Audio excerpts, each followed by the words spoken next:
Buboy Fernandez nagbabala kay Manny Pacquiao. Gusto na nitong patigilin sa pagboboxing.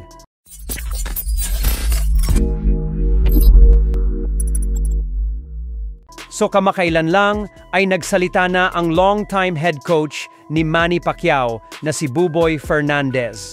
Sinabi ni Buboy sa isang interview sa kanya na blessing umano na sa edad ni Manny Pacquiao na 43, lumalaban pa daw ito. Ayon sa kanya ay titingnan daw natin sa Hulyo 19 kung magpapakita daw na magandang laban si Manny Pacquiao o hindi na. Kapag nanalo daw si Manny Pacquiao ng impresibo, ipagpapatuloy pa rin daw nila ang boxing. Kapag hindi, kailangan na daw nilang mag-decide.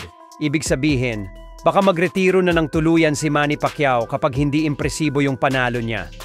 So now, blessing, I don't believe that till now at age of 46, the Manny Pacquiao is still fighting. So when we see in the fight that he can show a good fight or not, if he win, impressive win, so we continue. If not, we need to decide. Binunyag naman ni Buboy Fernandez sa boxing. Kailangan mo daw ng stamina at legs. Hindi mo daw magagawa yung estilo na gusto mong gawin. Kapag wala ka daw stamina at legs, kailangan daw nagkaka-coordinate yung dalawang yan.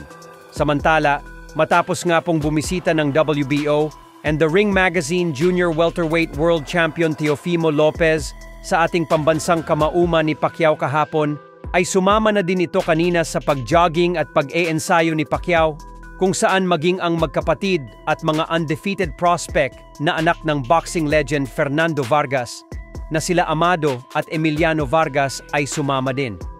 At dito nga po ay nakipagsabayan ang mga ito sa bilis ng ika-8 Division World Champion sa shadow boxing. At syempre, andyan din ang mga pambato natin na hawak ng MP Promotions.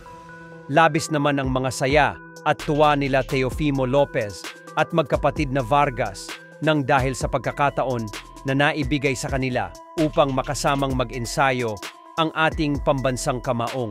Isang patunay lamang po ito na sa kabila ng hindi pagiging aktibo ni Pacquiao sa nakalipas na 4 na taon, ay talagang sikat na sikat pa din ito pagdating sa sports ng suntukan.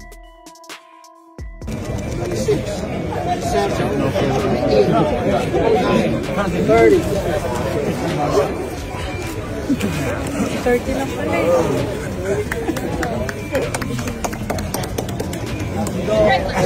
eh.